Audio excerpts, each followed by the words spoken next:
Sudah. Sudah ya? Oke, kita mulai ya. Ini saya kalau pakai ini nggak bisa lihat muka kalian nih kalau presentasi, beda sama pakai Zoom. Ya udahlah. Oke, semuanya. Assalamualaikum warahmatullahi wabarakatuh. Waalaikumsalam warahmatullahi wabarakatuh. Baik semuanya, hari ini senang sekali bisa berjumpa lagi dengan teman-teman semua. Semoga semuanya sehat. Dan yang berada di wilayah Jawa Timur, khususnya Surabaya, Gresik, dan Sidoarjo, silakan patuhi arahan pemerintah karena sebentar lagi kita masuk PSBB ya. Jadi sebaiknya teman-teman tidak keluar rumah kalau tidak ada keperluan yang sangat mendesak ya. Jadi keluarnya hanya untuk kebutuhan yang basic seperti grocery, ke bank atau lain sebagainya. Jadi kita patuhi arahan pemerintah ya. Oke, hari ini kita akan bahas topiknya soal public service bargain and its comparative practices. Materi ini mungkin kita akan bahas selama dua pertemuan. Jadi nanti akan ada beberapa komponen dalam materi ini yang nanti kita diskusikan via aula dan juga nanti waktu hari Jumat kita bahas langsung ya. Pada kesempatan kali ini saya akan bahas soal public service bargain atau negosiasi terkait pelayanan publik ya. Ya nanti kita akan bahas ini dari beberapa studi kasus ya. Jadi public service bargain atau PSB ini adalah salah satu suatu wacana ya, wacana yang mana masuk dalam model New Public Management ya, masuk ke dalam New Public Management. Dan di sini nanti kita akan bahas apa itu public service bargain, definisinya, kemudian aktornya, terutama aktor terkait public servants dan juga politisi dalam PSB. Kemudian nanti kita juga bahas terkait bagaimana pengaruh PSB atau public service bargain ini dalam koordinasi intra-departemen di institusi publik ya, yang mana nanti kita akan menggunakan studi kasus dari 5 negara, yaitu adalah UK, kemudian Kanada, Belgia, Belanda, dan satunya apa ya? Oh saya lupa, nanti kita bahas ya, ada di tabel. Oke. Nah sebelumnya nanti teman-teman di sesi kali ini nanti untuk absennya teman-teman nanti baca buku dari Christian Hood dan juga Martin Lotz tahun 2006 yang mempunyai judul Politics of Public Service Bargains, Reward, Kompetensi, Loyalty, and Blame di bab 2 dan 3. Nah, nanti akan ada dua macam PSB yang teman-teman harus cari definisinya dan juga contohnya. Nah, PSB ini saya kira bahasan yang cukup relevan di isu-isu aktual saat ini karena kemarin ada juga kasus soal bagaimana ditengarai terjadinya konflik kepentingan misalkan di antara staf sus milenial Presiden Republik Indonesia ya. Jadi saya kira ini termasuk bahasan PSB ya karena tentu di balik sebuah penunjukan itu ada juga beberapa kontrak yang disepakati antara politisi atau orang yang mempunyai kuasa dalam hal politik dan kemudian dari person tadi yang ditunjuk sebagai public servants ya, terutama public servant yang sifatnya kontraktual. Jadi ini yang teman-teman bahas ya. Ngomong-ngomong kalau pakai Google Meet ini semua saya kelihatan nggak? Kelihatan Pak. Oh kelihatan ya. Oke. Kelihatan Pak. Oke kita langsung bahas. Oke, mungkin pertama-tama siapa di sini yang mau mereview sedikit ya?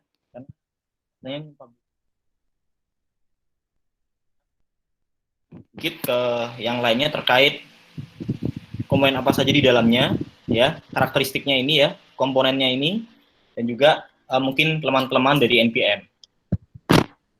Ini tampilannya saya move ke apa move this? Ternyata lebih enak pakai Zoom kayaknya. Ini saya tampilannya masuk ke Google Chrome lagi, tapi slide saya ganti nggak? Ganti, Pak. Oh ganti ya, ganti ke tampilan ini lagi, ganti ke tampilan Google Hangout lagi. Iya, tampilan hitam sih, Pak. Oh hitam ya? Gelap. Oh, oke. Iya.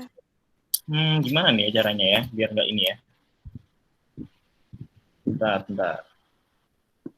Kalau saya gini, ganti lagi nggak slide-nya? Ganti ke hitam lagi nggak? Enggak, Pak. Kelihatan. Kelihatan ya? Kalau nggak, Iya. ini kelihatan ya? Oke. Kalau gitu, saya langsung biar kita interaktif ya. Mungkin saya mau dengar dari Feni deh. Feni bisa dengar saya? Feni bisa nggak menjelaskan salah satu komponen yang ada di NPM nih? Iya, Pak. Dengar. Mungkin kalau NPM ini dia mengadaptasi dari sektor privat. Jadi itu prinsip-prinsipnya itu menggunakan manajemen sektor privat mungkin gitu, Pak. Oke, kenapa kok dalam segi administrasi publik, terutama NPM ini, kok ada gagasan untuk mengambil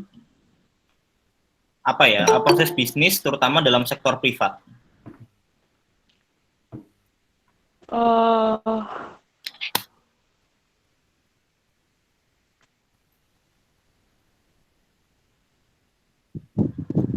Mungkin karena sektor publik juga ingin mencari keuntungan.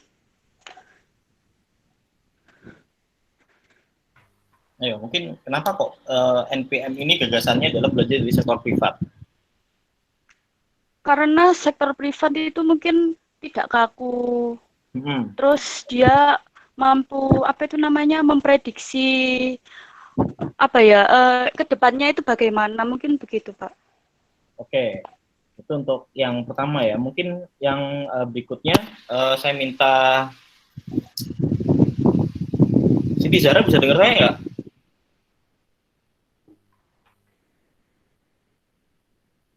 Mbak Siti? Bisa, Pak. Oke, silakan Mbak Siti. Kalau menurut saya, ini public management itu paketnya dianggap sebagai customer mungkin. Jadi masyarakat dianggap sebagai customer, kok bisa gitu tuh? Karena model ini lebih fokus pada pasar. Oke, bosnya terhadap pasar ya. Jadi melihat masyarakat sebagai customer, sebagai ibarat sebuah perusahaan yang melayani para penggunanya ya, para pelanggannya, customernya. Oke, tadi udah jawab yang soal market ya. Mungkin ada yang lain, masih banyak di sini. Ada yang mau nambahkan nggak? Saya sebelum kita masuk ke PSB nih. Ya, Pak. Ya, ini siapa nih yang bicara nih? Hafiz. Oke, Hafiz, silakan Hafiz. Mungkin kalau misalnya NPM itu lebih condongnya itu outputnya ke privatisasi sih, Pak. Oke, kenapa kok alasannya apa? Karena mungkin si sektor publik ini ngelihat kalau di sektor privat itu condong untuk mendapatkan capital atau penghasilan itu lebih cepat sih, Pak. Jadi mereka lebih condong untuk terbuka terhadap masyarakat juga, untuk ikut serta untuk punya andil di perusahaan publik itu. Oke ya, untuk privatisasi. Mungkin ada nggak contoh yang mana mungkin di Indonesia kali ya, yang ada sebuah sektor atau BUMN yang diprivatisasi sehingga itu menjadi sektor privat. Dan kenapa pula privatisasi itu diperlukan? Urgensinya apa sih melakukan privatisasi itu? Terutama dalam hal kompetisi ya. Ini mungkin teman-teman pelajari di ekonomi kali ya. Di mata kuliah ekonomi. Kenapa kok kita butuh privatisasi dan ada hubungannya sama kompetisi? Mungkin ada yang bisa menjelaskan? Mungkin kalau misalnya kayak bank-bank BUMN itu kayak lawannya, misalnya untuk head to head sama bank swasta itu kan masih susah ya, maksudnya kayak untuk segi layanannya, untuk segi sistemnya juga. Jadi ya menurut saya lebih ke BUMN itu lebih ikut ambil untuk masyarakatnya ikut serta, jadi bisa ngawasin juga, Pak. Oke. Ini juga salah satu reason ya, privatisasi itu kan menyerahkan hak milik ya, hak akses, dan kemudian penyerahan juga segala proses bisnis di dalamnya itu kepada sektor swasta. Nah, itu dilakukan karena dalam teori ekonomi dijelaskan bahwa kalau terjadi sebuah persaingan, maka di satu sisi orang yang bersaing di dalamnya itu akan menimbulkan, dia punya insentif untuk melakukan inovasi misalkan, inovasi, pembaruan dan sebagainya. Nah, kondisi ini itu diharapkan terjadi karena, kenapa kok privatisasi? Karena mungkin ada sebuah stagnansi di dalam sebuah sektor ya. Jadi misalkan kalau kita lihat sekarang, kemarin sempat beberapa bulan yang lalu di Jakarta terjadi blackout ya. Nah, kenapa kok terjadi blackout? Nah, salah satu alasannya ya karena servis terkait listrik itu di monopoli ya. Karena di monopoli, karena nggak ada lawan ya. Mungkin PLN ya merasa mau saya ngembangin layanan, mau nggak ngembangin ya pasti orang akan bayar dan akan make gitu loh. Nah, itu salah satu unsur privatisasi. Nah, kemarin juga sempat ketika terjadi skandal-skandal di industri penerbangan, itu Presiden sempat menggulirkan wacana agar mungkin beberapa maskapai dalam negeri itu ditambah lagi pasarnya dengan maskapai-maskapai asing ya. Yeah.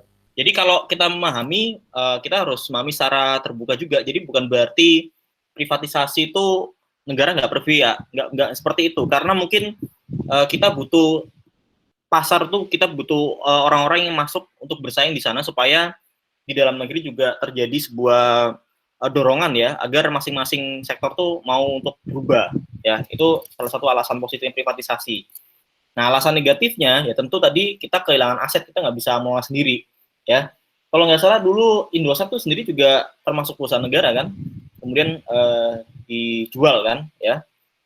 Itu salah satu bentuk privatisasi. Oke, mungkin ada yang lain nggak? Ini ada beberapa kompetisi udah nih ya. Kemudian public choice, maksudnya apa? Ada komen public choice di sini. Public choice, mungkin ada yang mau coba? Saya mau tanya, ini karena nggak ada gambarnya ya, jadi saya objektif nih harusnya nih. Muhammad Faizin coba.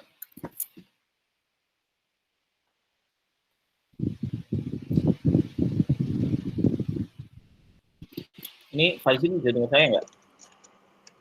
Iya Pak, bisa Pak. Public choice, Mas Faizin, kira-kira apa kan public choice dalam MPN?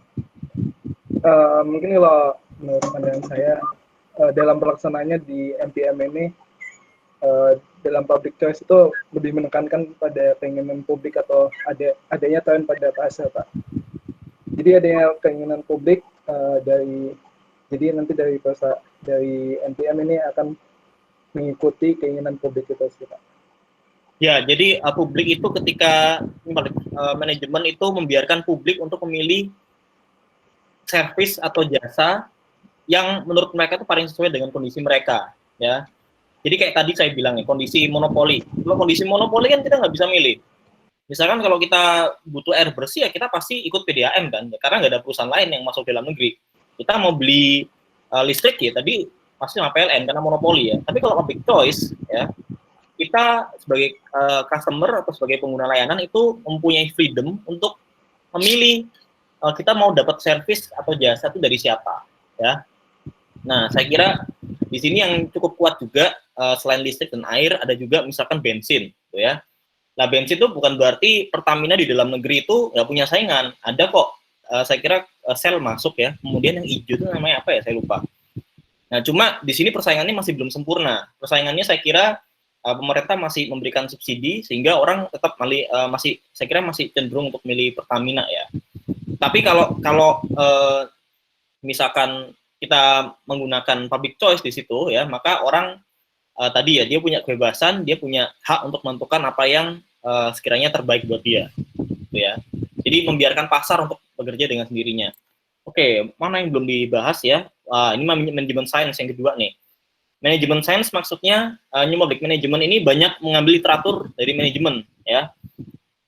Mungkin teman-teman bisa nanti akan sangat banyak hubungannya kalau menghubungkan NPM ini dengan mata kuliah dari Prof Yusuf misalkan ya, atau dari Pak Fali itu banyak bahas manajemen tuh.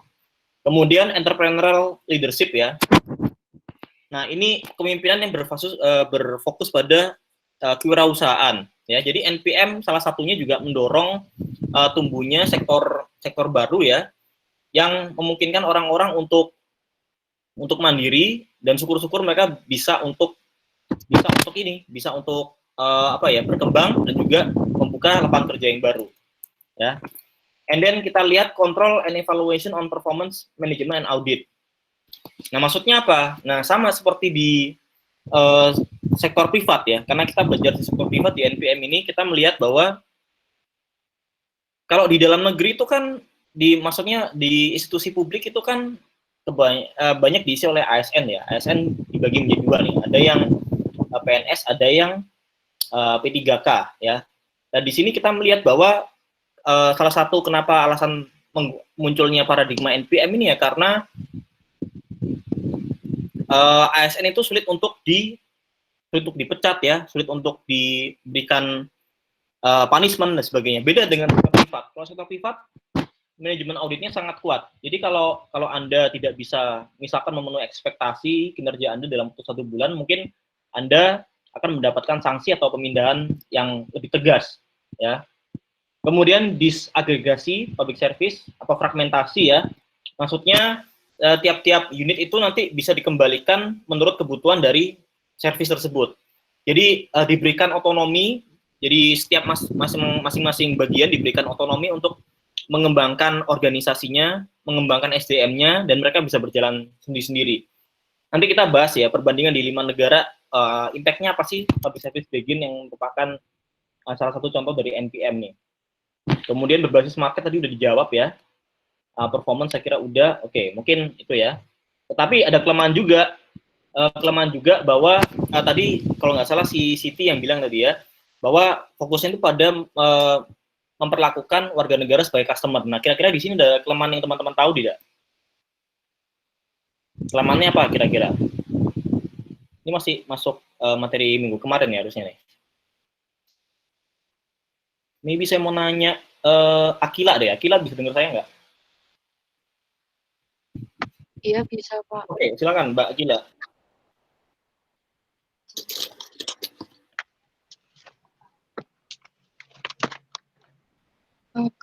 Menurut saya kelemahannya itu kalau yang saya jelasin satu-satu ya Pak atau? Iya. Yang Mbak Akila tahu aja. Oh ya, kalau yang fragmentation itu jadi mereka itu di NPM ini susah untuk menetapkan tujuan bersama. Terus kalau yang market oriented itu masih fokusnya tuh ke pasar. Jadi melihat kayak warga negaranya itu masih sebagai customer, bukan sebagai pokoknya sebagai customer. Terus kalau yang privatisasi itu aset negara itu masih dikuasai oleh sektor privat. Ya itu yang saya tahu, Pak. Oke. Nah, tadi bedanya tadi bahayanya apa kalau memperlakukan warga negara sebagai customer, bukan sebagai warga negara seperti paradigmanya public service ya. Nah, kalau kita memperlakukan orang sebagai customer, misalkan nih kalian jualan nih, ya kan?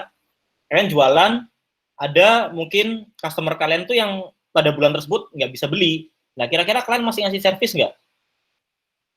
Kayaknya sih enggak, ya, karena orientasinya ini ibaratkan masyarakat sebagai klien ya. Kalau klien otomatis ada segmentasi yang berbeda-beda, ada fragmentasi yang beda-beda. Jadi perlakuannya pun juga berbeda. Nah, beda dengan bagaimana NPS memandang masyarakat sebagai warga negara. Kalau kita memandang masyarakat sebagai warga negara, tadi ya, mau dia miskin, mau dia kaya, mau dia kelas menengah, mau dia dari kota, mau dari desa, itu mereka punya masing-masing hak ya, hak dan kewajiban yang sama untuk di dalam sebuah negara tadi. Bahkan dalam NPS tadi, kalau NPM tadi memberikan servis terbaik, belajar di sektor privat, kalau NPS itu melihat ya warga negara itu yang harusnya dicari oleh servis, bukan servis yang mencari oleh mereka. Jadi ya, itu review dari minggu lalu. Oke, saya simpulkan NPM ini ya. NPM ini paling nggak ada dua aliran ide ya. Ide yang pertama adalah, ini tampilan saya slide lagi ya, udah ganti ya harusnya ya. Udah, Pak. Udah ya, oke. Jadi stream pertama adalah NPM ini adalah melihat pemerintah sebagai institusi ekonomi ya, yang di sini menekankan pada free choice tadi ya, public choice, kebebasan masyarakat untuk memilih, dan juga mekanisme pasar ya. Jadi pekerjaannya akan melihat sektor pasar dan juga free choice ya. Jadi warga negara nanti konsepnya akan diberi banyak sekali layanan yang itu terserah mereka untuk menentukan mana yang terbaik buat mereka dan mana yang tentunya bisa mereka bayar ya, mereka afford ya. Mekanisme pasar tergantung dari pasar yang sedang berjalan ya. Jadi kalau Anda tentu sudah ikut ekonomi bangunan atau kuliah ekonomi yang lain, pasti juga belajar soal invisible hand ya, dari Adam Smith. Jadi pasar itu tentu nggak kelihatan siapa yang mengatur, tapi barang dan jasa itu akan selalu berubah tergantung demand masing-masing. Kemudian stream yang kedua itu tradisi scientific management, maksudnya adalah manajemen secara ilmu, yang mana di sini melihat tujuan dari manajemen, hasil-hasil manajemen, dan juga pembelajaran bagaimana nanti masing-masing organisasi itu punya otonomi untuk to let the managers manage ya, maksudnya untuk memberikan masing-masing orang yang pimpinan di dalam atau orang yang memimpin sebuah unit itu tadi punya otonomi untuk mengendalikan organisasi yang ada di bawah mereka itu sendiri.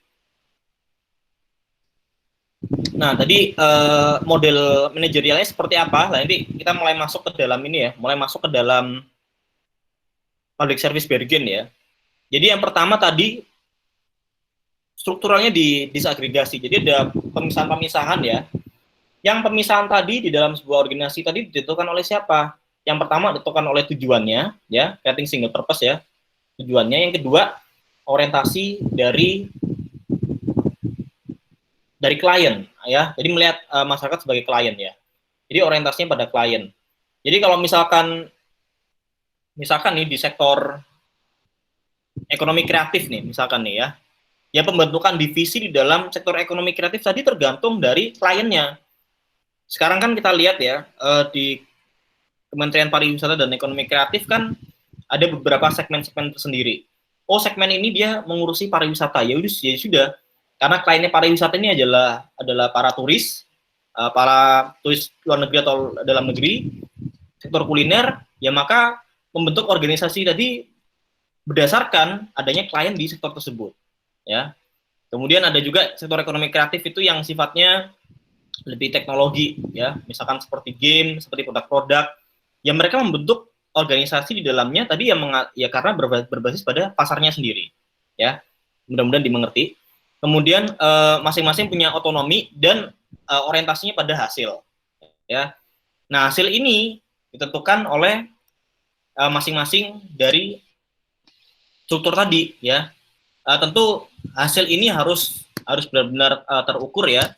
Yang mana tentunya di sini ada penekanan terkait sesuatu yang positivistik. Jadi dilihat dari angka nih ya, result control.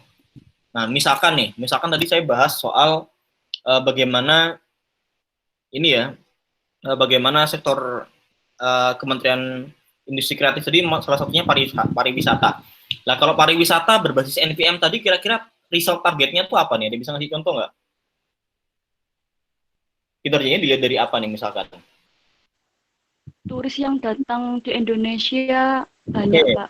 Turis yang datang di Indonesia apalagi? Terus jumlah pengeluaran turis dalam perharinya, Pak. Nah, ini benar banget. Jadi percuma juga turis datang, tapi pengeluarannya mereka nggak banyak. Nah, ini penting banget ya. Jadi nggak cuma turis datang, tapi pengeluaran juga banyak. Apalagi kira-kira?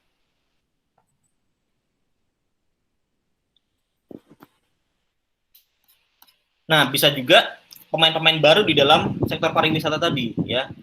pemain-pemain baru misalkan seperti penginapan, ada restoran ya, dan apapun yang dibutuhkan dalam sektor tadi ya. Nah, sekarang ini sektor pariwisata sedang susah ya, terutama perhotelan ya. Di kondisi pandemi COVID-19 ini, saya rasa sektor yang terakhir kali bisa pulih itu adalah perhotelan.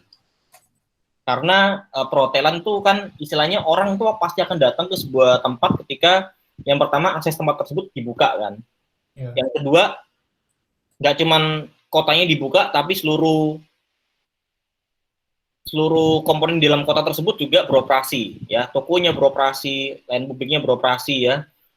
Yang ketiga terkait security ya. Jadi saya kira kalau prediksi saya kan kita semakin lihat ya berita akhir ini yang perlu dengan ketidakpastian, saya kira sektor yang pasti akan kena dampak dan pengurangan karyawan yang saya kira jumlahnya akan banyak itu adalah sektor pariwisata, terutama perhotelan.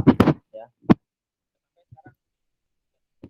Banyak bahkan hotel yang dulu kita kira itu sangat mahal, sekali stay itu bisa 500-600 ribu, sekarang dibuka nih, nginep sebulan, bayangin sebulan cuma bayar 3 juta ya.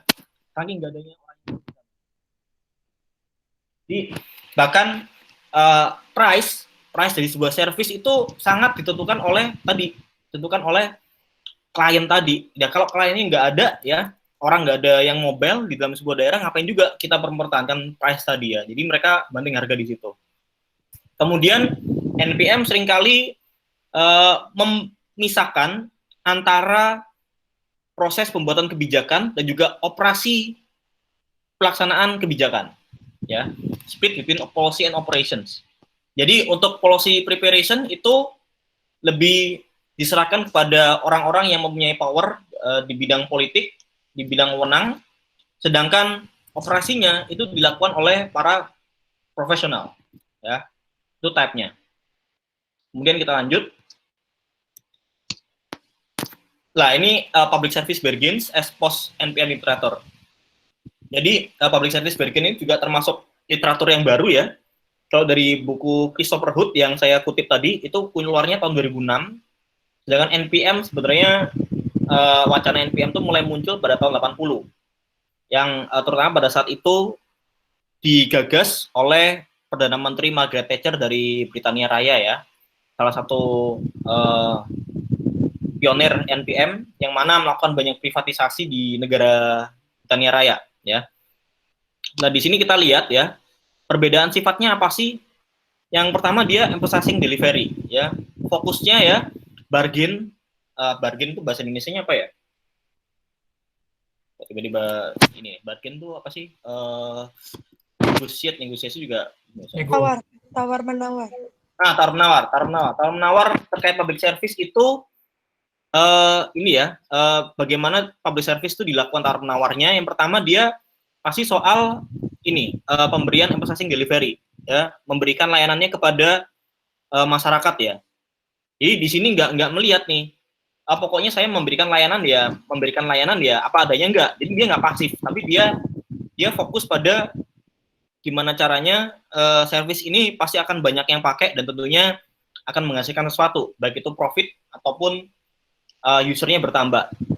Kemudian managerial ability, jadi sifatnya nggak otonomus ya, sifatnya tergantung di sini pada manajer-manajer yang ada ya, jadi sifatnya nggak otonomus. Kalau otonomus itu kan sifatnya dia lebih ya, kalau kita lihat mesin itu kan sifatnya otonomus tuh ya, sifatnya akan bekerja sendiri. Tapi kalau public service bargains, dia akan melihat nih kalau ada sesuatu yang out of the track atau sesuatu yang nggak beres di situ, maka manajer diberi wewenang untuk mengubah proses bisnis, mengubah target, bahkan melakukan tindakan-tindakan yang diperlukan supaya pemberian servis dan juga barang itu, produksi barang itu tetap bisa berjalan, bahkan lebih bagus daripada ininya ya. Jadi penekanannya pada inisiatif dan meninggalkan style-style yang birokratis ya, yang itu banyak terdapat di paradigma sebelumnya, yaitu all public administration.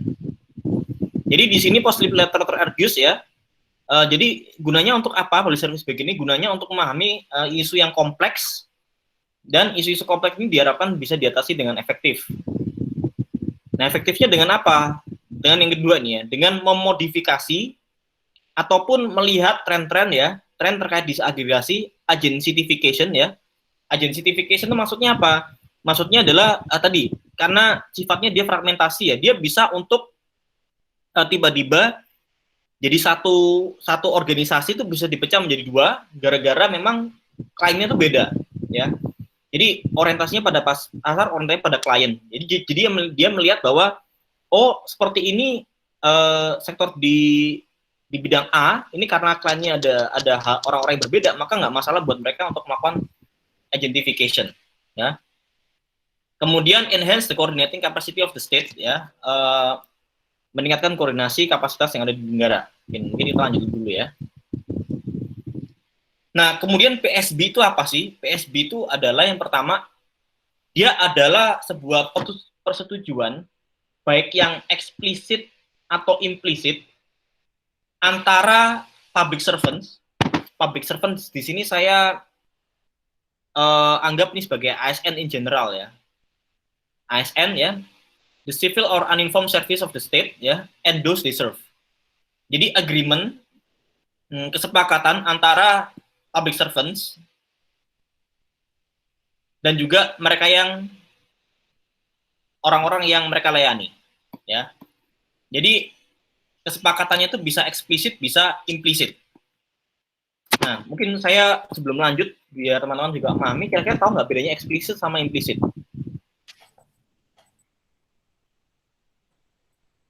Kalau eksplisit itu gimana tuh? Kalau eksplisit mungkin ada kontraknya, Pak. MOU-nya gitu. Bisa dibilang kalimatnya persetujuan itu ada di dalam produk hukum ya, tapi yang kalau eksplisit itu yang terang-terangan ya. Jadi pasti tujuannya seperti itu. Yang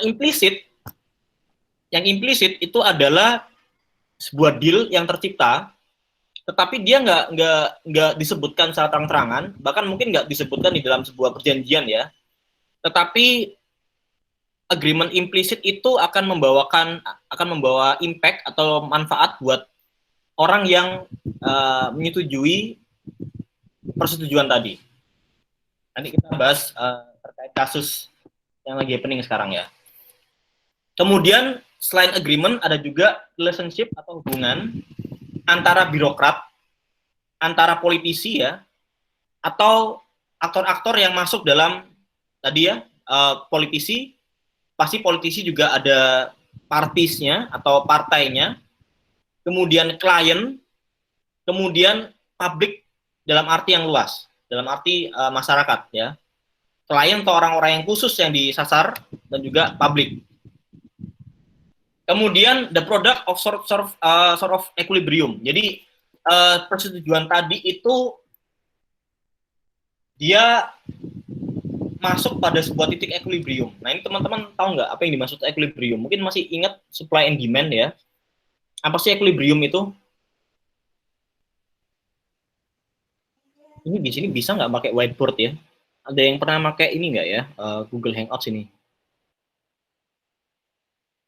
Ini nggak ada whiteboardnya nih, nggak bisa ya?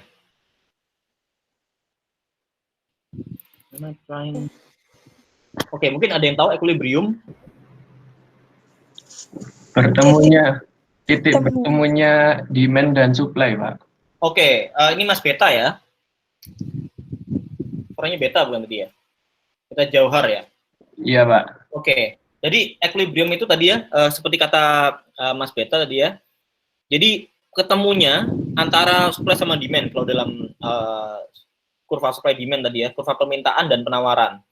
Nah, equilibrium dalam hal kesepakatan antara politisi, civil servant dan publik ini adalah ketika equilibrium tadi itu dirasa membawa manfaat bagi masing-masing pihak yang setuju.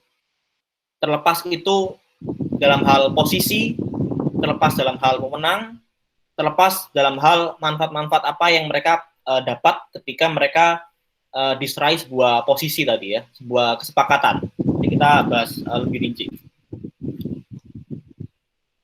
Nah, kemudian ini yang kedua, apa sih PSBB itu?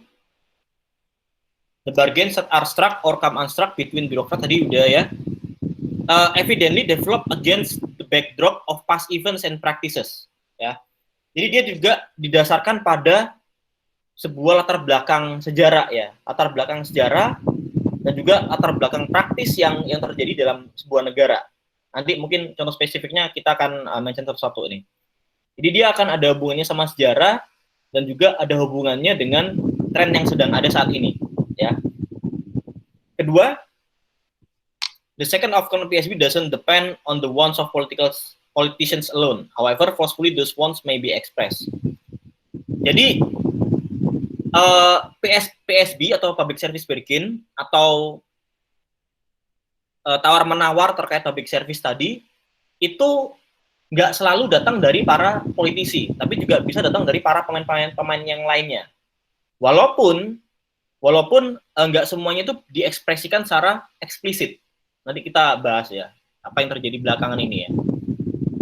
Tetapi kalau kita bisa melihat PSB ini secara jeli ya, dengan kita mengidentifikasi siapa yang bermain di sana, siapa dapat apa, dapatnya kapan ya, dan juga kira-kira siapa yang bakal kalah, siapa yang bakal dapat sesuatu ya. Jadi ada yang dapat sesuatu, ada yang kehilangan.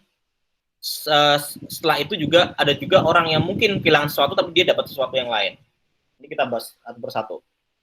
Nah tadi ya, kenapa kok PSB ini penting? Karena dia access to the heart of politics, maksudnya dia lebih pada inti dari pemain-pemain yang ada di sebuah lingkungan ya. Dia orang-orang yang punya wewenang, dia orang-orang yang bisa membuat kebijakan. Artinya pasti PSB ini dilakukan oleh beberapa komponen stakeholder ya, yang mana tentunya orang-orang di sini adalah orang-orang yang bisa membuat keputusan ya. Nah, pertanyaan dari PSB ini sangat penting untuk dijawab, terutama bagi kita untuk mengidentifikasi siapa dapat apa, siapa dapat benefit apa, kapan, dan bentuknya seperti apa benefitnya. Nah, benefit atau manfaat itu tidak hanya berupa uang tentunya ya. Kira-kira bisa nggak teman-teman mencari contoh kira-kira benefit dari deal politik itu apa aja selain uang? Ini sebelum kita jauh ya, jadi kita bahas arti kata benefits. Nah, benefits itu apa sih? Ya, mungkin saya mau tanya ke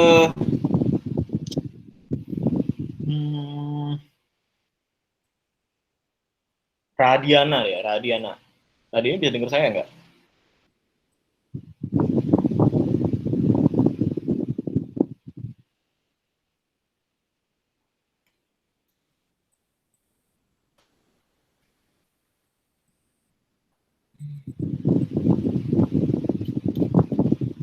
Oke, kayaknya nggak connect atau gimana nih? Oke, nanya ke Alvia, coba Alvia. Alvia bisa dengar saya?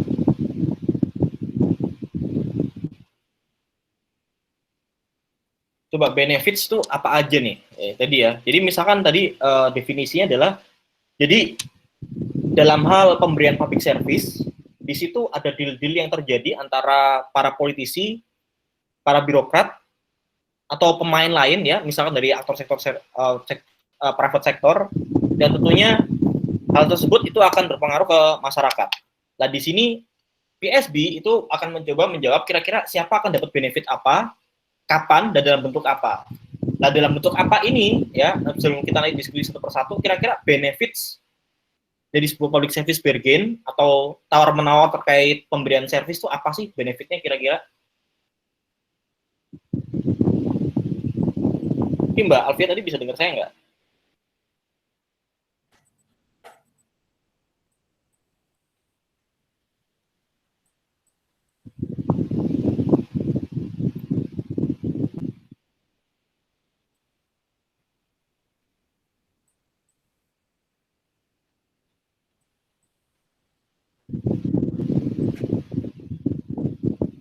Halo? Atau mungkin yang lain yang bisa mendengar saya? Saya Pak. Oke, Mas Hafiz, silakan. Jadi kan selain benefit dalam bentuk apa, uang atau apa manfaat hasil bagi mereka itu, maksudnya buat aktor yang penyedia jasanya itu mungkin lebih ke ke public awareness sama brand awareness-nya sih, Mbak. Jadi Apa public awareness sama brand awareness? Jadi kayak masyarakat tuh kayak tahu gitu loh, oh pemerintah ini ternyata kerjasama ke satu perusahaan privat dan jadinya jadinya masyarakat kayak tahu dan bakal terus-terusan pakai jasa dari penyedia jasa itu sih, Pak. Nah, Terus, itu salah satu contoh loh, ya. Benar banget. Jadi dia dapat public awareness dan tadi dia dapat apa tadi? Kamu sebut apa tadi? Brand awareness-nya meningkat. Brand awareness ya. Jadi karena mungkin sebelumnya nggak pernah dengar, tetapi ini perusahaan adalah sesuatu, dia menyediakan servis kan perusahaannya. Kemudian karena servis ini dipakai, yang orang sebelumnya nggak tahu, jadi orang mungkin akan terpikir untuk pakai lagi di luar layanan publik yang diberikan negara tadi. Nanti kita bahas itu ya. Oke, kemudian bargains itu bisa dibentuk oleh kekuatan politik ya, shape of power, dan juga sebenarnya bargain ini sudah dikalkulasi oleh orang-orang yang orang-orang yang terlibat di dalamnya. Kalkulasi dalam hal keuntungan atau juga kalkulasi yang mungkin memungkinkan orang-orang untuk melakukan malpraktik ya, cheating di sini maksudnya. Tapi tentu nggak semua public service bargain itu sifatnya melanggar sesuatu ya. Tetapi dalam literatur yang ditulis oleh Christopher Hoods ya, jadi sangat dimungkinkan juga public service bargain itu dilakukan yang mungkin nggak secara etikal, itu juga bisa untuk misalkan melakukan kecurangan-kecurangan yang secara birokrasi, secara hukum itu nggak etis dilakukan. Juga dia. Kemudian public service bargain kenapa itu penting? Itu juga sebagai salah satu alasan ya, tools sebagai alat untuk melihat peran dari top civil servants. Maksudnya adalah orang-orang dalam struktur misalkan kementerian, dalam struktur lembaga itu yang punya wewenang ya. Dia termasuk dalam top manajemen, jadi orang atasan ya, yang tentunya dia bisa untuk menggerakkan beberapa subordinates-nya ya, atau komponen dari beberapa orang yang ada di bawahnya.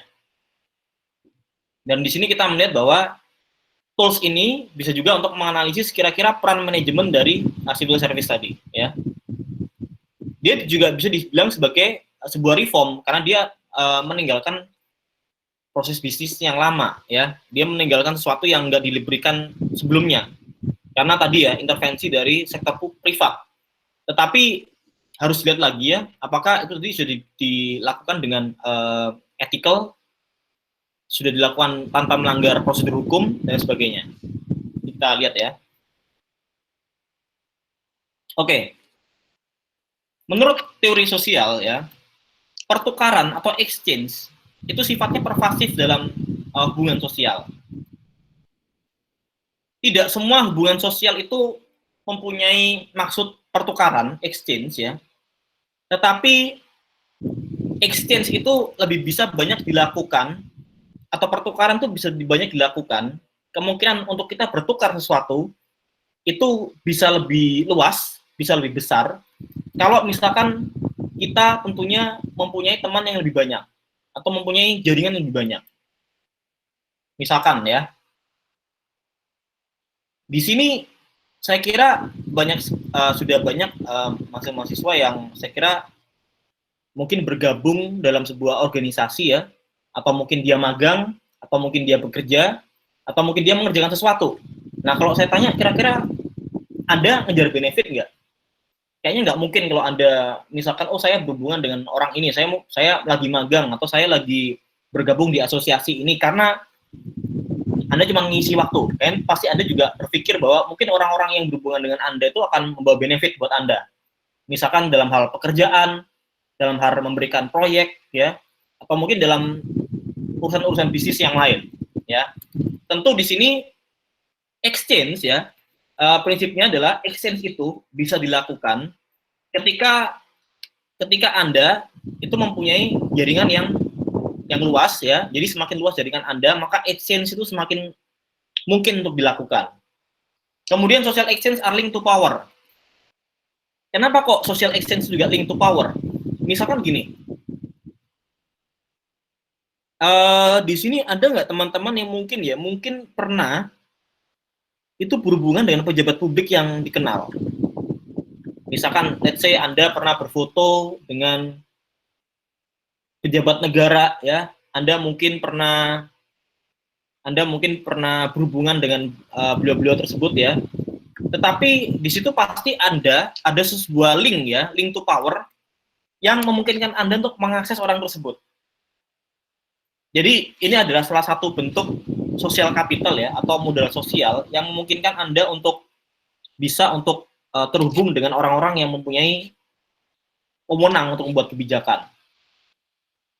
Jadi apakah salah misalkan kita mendapatkan peluang, misalkan kita bisa untuk bekerja di bawah orang tersebut atau magang di institusi tersebut karena kita kenal dengan mungkin pejabat-pejabat yang ada di sana? Nggak salah. Semua orang juga butuh yang namanya jaringan di situ. Tetapi yang harus diperhatikan adalah justru kita semakin banyak jaringan yang kita bangun dan jaringan-jaringan tersebut diisi oleh orang-orang yang punya wewenang, maka semakin mungkin kita mendapatkan exchange tadi. Kita semakin mudah untuk dapat pertukaran. Asalkan jaringan yang kita punya itu tidak melanggar hak orang lain atau menutup akses orang lain. Contoh nih, katakanlah saya adalah sekretaris jenderal dari sebuah kementerian yang kebetulan menginginkan sebuah jasa, ya. Saya membutuhkan, let's say, karena saya misalkan dari departemen yang meng-hire ASN baru. Lah, untuk meng-hire ASN baru ini saya butuh komputer banyak untuk melakukan tes. Tetapi karena saya kenal dengan teman yang memang pengusaha komputer, maka pengadaan tersebut saya lakukan dengan teman saya supaya komputer tersebut bisa tersedia. Nah, itu yang melanggar etika, ya. Jadi ketika kita memakai jasa orang lain, ya, jasa dari sektor privat dalam jumlah, ya, apalagi yang dalam jumlah yang sangat besar, maka di situ saya kira kita nggak boleh melanggar, walaupun kita punya kedekatan sosial, tetap harus melalui prosedur yang ada, harus melalui pelelangan secara online, misalkan. Sekarang saya kira pelelangan semuanya online, ya. Harus melalui tertib administrasi, daftar dulu, ya, memasukkan tawaran, baru setelah itu kita dikontak, ya. Jadi bukan berarti kalau Anda dekat dengan orang yang punya kebijakan, Anda pasti dapat, ya. Nah, kalau orang yang pasti dapat seperti itu, apalagi kalau saingannya banyak, misalkan pengadaan komputer, ya, pengadaan jasa pelatihan, ya, itu kan saingannya banyak, ya. Jadi tentu itu menjadi sesuatu yang diperhatikan, ya. Kalau nggak sesuai dengan prosedur yang ada, lah mungkin di situ terjadi sesuatu yang disebut sebagai conflict of interest, ya, atau konflik kepentingan yang itu ditengarai karena network, ya, social network yang kita jaringan sosial, koneksi yang kita punya dengan orang yang punya kekuasaan untuk menentukan pilihan. Nah, sampai sini ada pertanyaan nggak sebelum saya lanjut nih? Oke. Nah, ciri-cirinya public service burger ini apa sih? Ya, yang pertama, reward-nya pasti soal terkait bonus atau opsi karir, ya.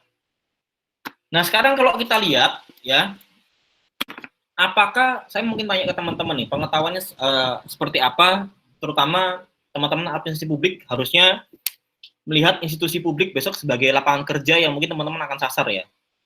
Nah, misalkan sekarang nih, mungkin teman-teman sudah bermain atau magang di kementerian, di Pemda, ya. Nah, pertanyaan saya, apakah semua orang-orang yang bekerja di dalam institusi publik tadi adalah PNS yang direkrut melalui seleksi CPNS tentunya?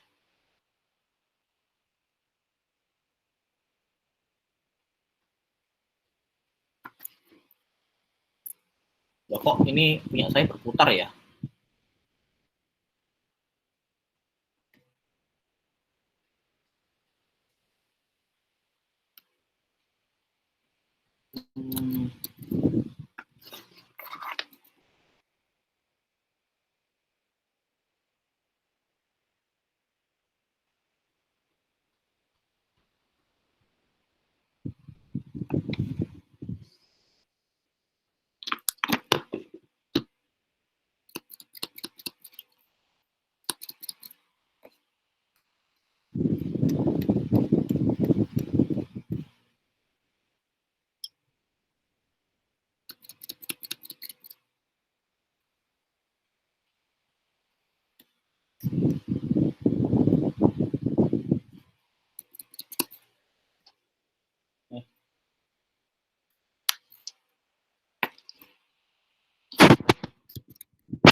Hmm,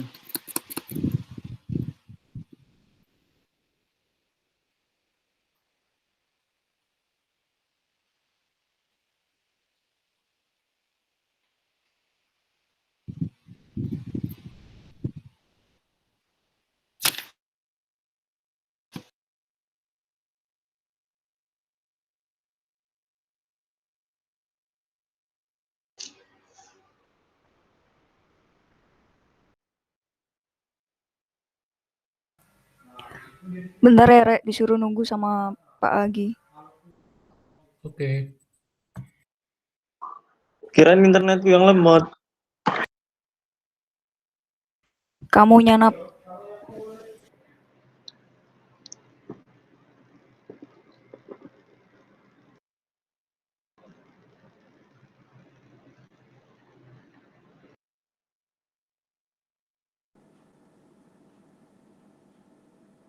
Kok nggak ada?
Maaf Pak Agi, suaranya kena mute. Sorry. Oke, jadi tadi pertanyaannya adalah kira-kira di sektor publik itu apakah semua orang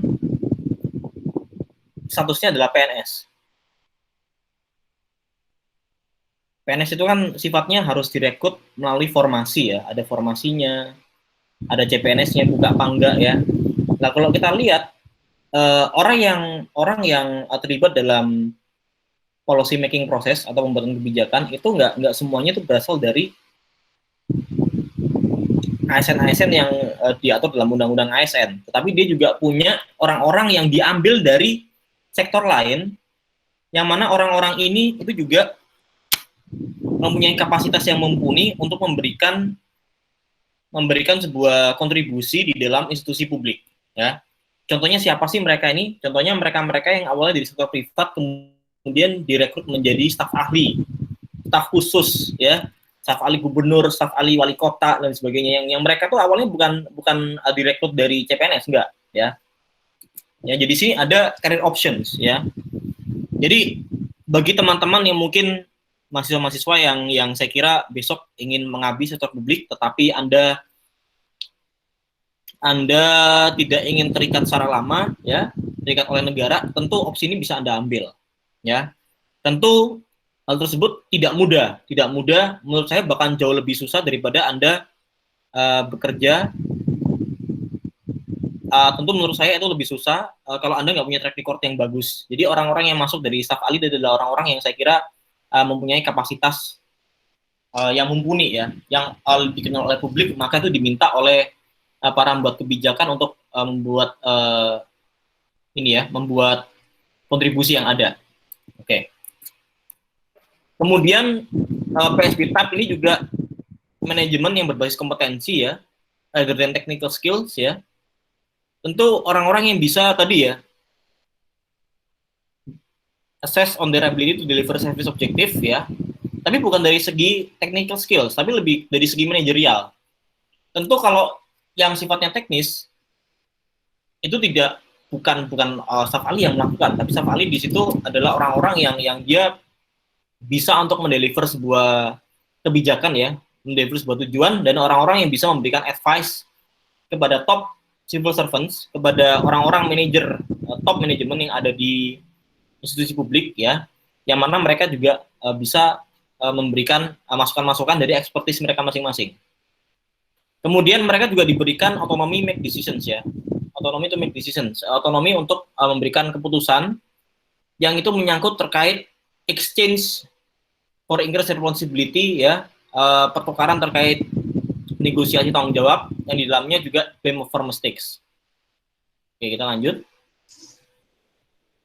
Nah, misalkan nih, nah contoh PSB yang terjadi di negara-negara yang baru merdeka atau mengalami sebuah reformasi ya, itu adalah misalkan ini seperti ini. Contoh manajerial politics ya. Jadi PSB yang dilakukan ketika negara tadi itu dia baru mengalami perubahan-perubahan struktur politik yang ada di dalamnya. Misalkan nih, Indonesia ketika terjadi masa peralihan dari masa Orde Baru ke reformasi ya, itu tentu kan dulunya di Orde Baru itu kan banyak pejabat-pejabat militer yang saya kira menjabat di posisi pemerintahan, bahkan sampai sekarang ya. Tetapi bukan berarti di sini ketika terjadi reformasi semuanya dirombak, enggak. Tapi di situ untuk ada sebuah negosiasi ya, ada sebuah public service bargain. Kan intinya orang-orang di militer, orang-orang di kepolisian juga memberikan public service ya. Hanya saja terdapat sebuah bargain antara pejabat terpilih secara politik tadi ya, yang itu mereka juga membuat kesepakatan dengan the armed services ya. Di pelayanan publik yang mana adalah orang-orang yang mempunyai akses pada persenjataan, jadi bukan masyarakat sipil. Tentunya apa? Tentunya untuk membuat kondisi stabilitas dalam negara tersebut bisa dicapai.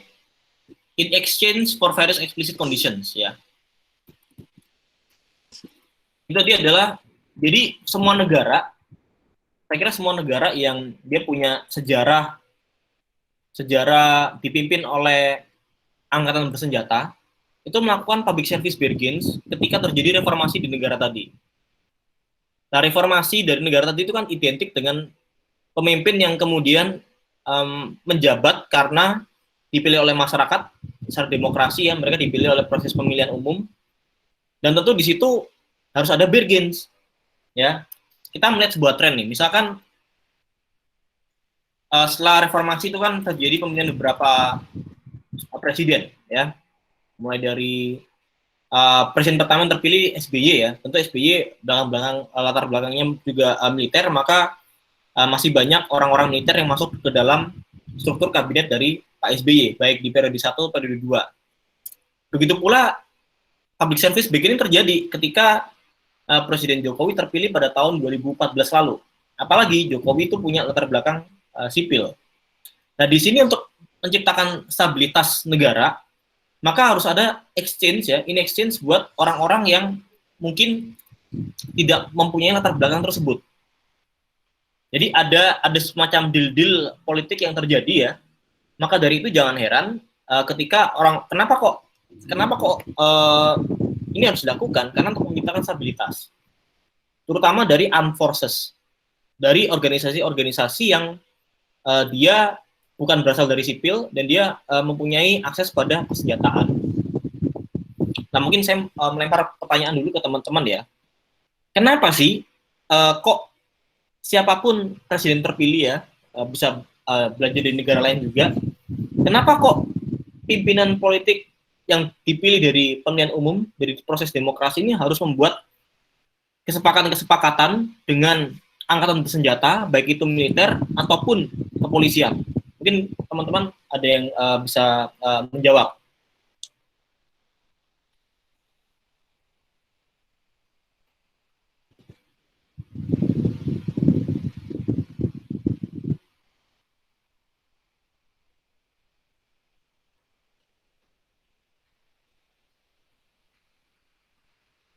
Oke, mungkin Veronica bisa dengar saya nggak?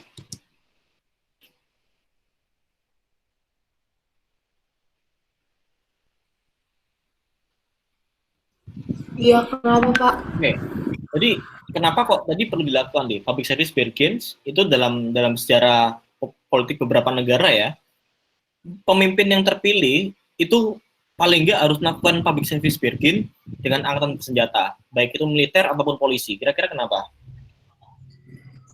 Kalau menurut saya sih Pak, kan karena kalau TNI sama kepolisian itu kan dia tuh di bawahnya presiden langsung ya. Maksudnya pemimpin tertingginya kan ada di presiden. Nah, jadi tuh perlu ada bagian itu agar dari TNI-nya ini juga bisa bekerja sama si presiden. Terus juga kan TNI sama Polri itu kan juga memiliki tugas untuk menjaga keamanan kan Pak. Mungkin itu nanti juga bisa berkolerasi.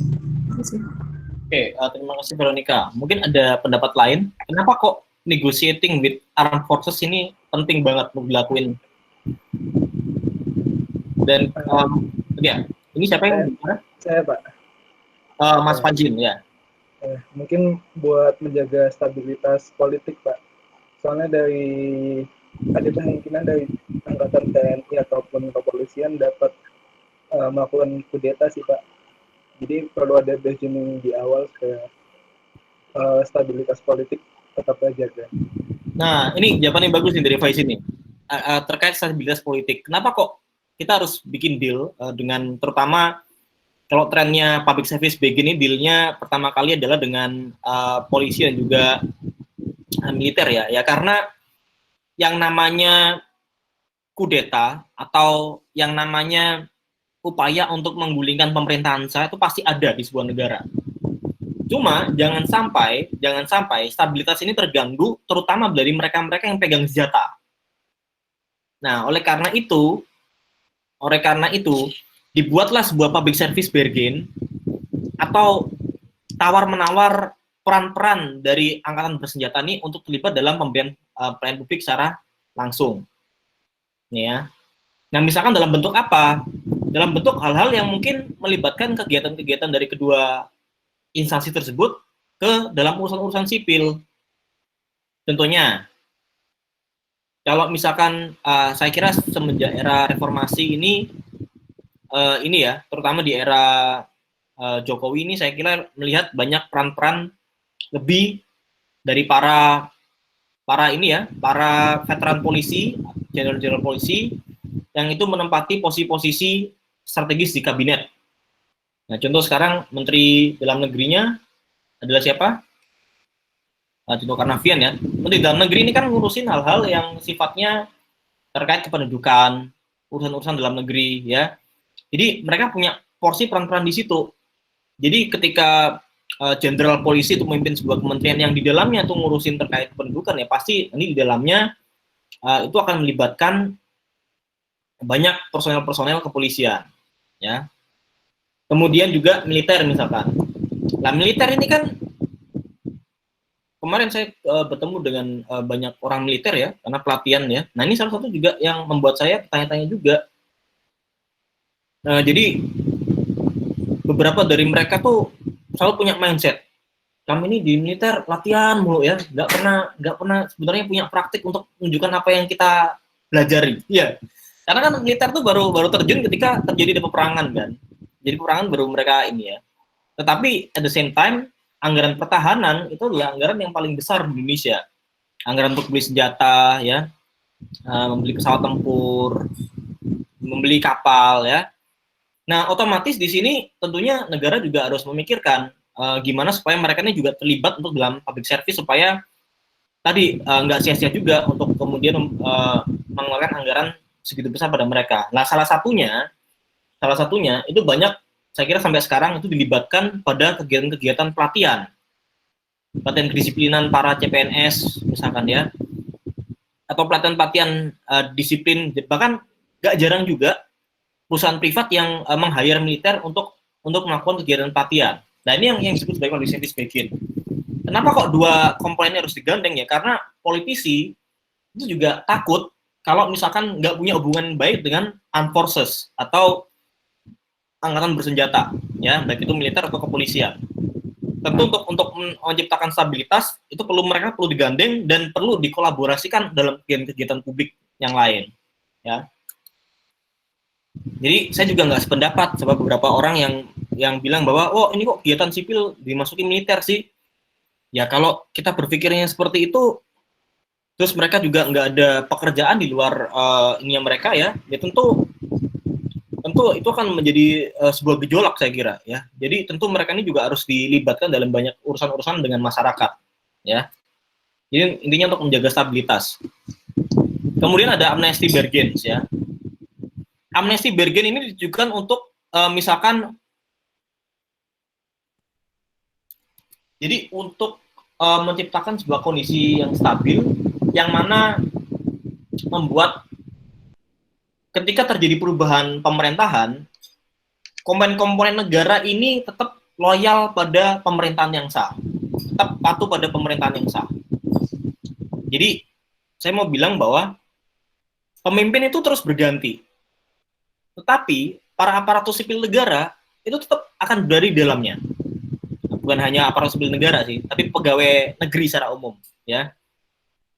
Nah, TNI sama Polri itu juga pegawai negeri, walaupun bukan sipil, ya, tetapi mereka dibayar oleh negara. Jadi siapapun presidennya, pasti orang-orang ini akan terus berada di sana. Nah, tapi ketika terjadi sebuah pergantian pemerintahan, ya, tentu posisi pimpinan yang menduduki pimpinan teratas dalam negeri ini nggak pengen supaya mereka kehilangan ganti pemimpin, ganti loyalitas, nggak pengen seperti itu, ya. Maka di sini ada amnesty bargain yang terjadi. Bahkan dalam arti lain, amnesty bargains ini bahkan memberikan pengampunan pada mereka yang mungkin melakukan sebuah tindakan di masa lalu.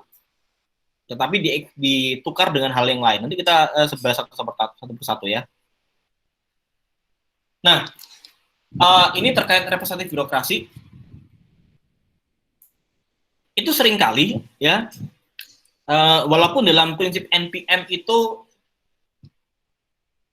mereka berusaha untuk menggunakan prinsip sektor privat, tetapi tentu unsur politis tetap ada, terutama dalam hal pemilihan representatif dari sebuah birokrasi, ya. Misalkan tadi ya contoh-contoh ini ya, jadi ada pembagian orang-orang yang kemudian diangkat menjadi public officials atau orang-orang yang di-hire dalam hal mereka dari sektor privat di-hire masuk dalam struktur kabinet ya.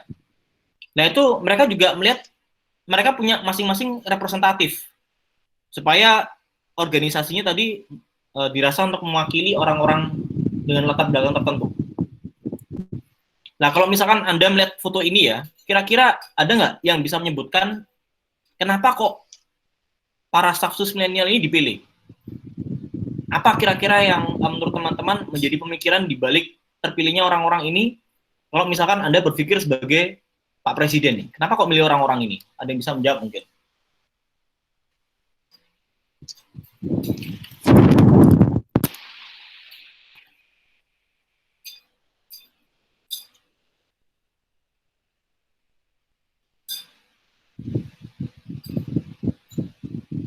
Oke, anyone? Mas Ardian mungkin? Mas Ardian bisa dengar saya nggak? Ya Pak, bisa Pak. Ya, mungkin kira-kira bisa nggak Mas Ardian ngasih pendapat, ini kenapa kok orang-orang ini yang dipilih? Jadi kalau menurut pendapat pribadi saya Pak ya, staf sus milenial yang dipilih itu karena Bapak Presiden ini ingin menunjukkan eksistensinya gitu loh Pak, dengan pola pemerintahan yang lebih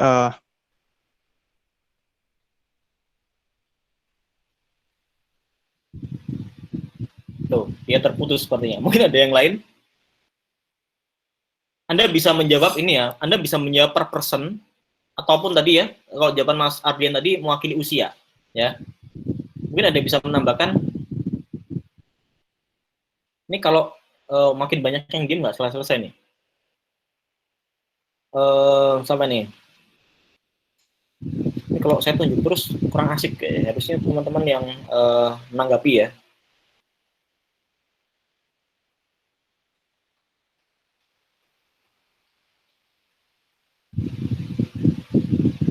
Mas Rizky coba, Rizky Fajar coba.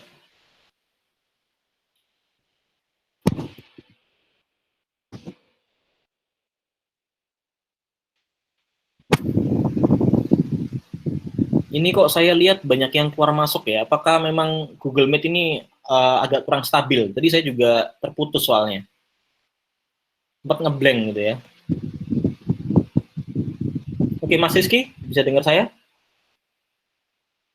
Iya, Pak. Iya. Maaf, keluar.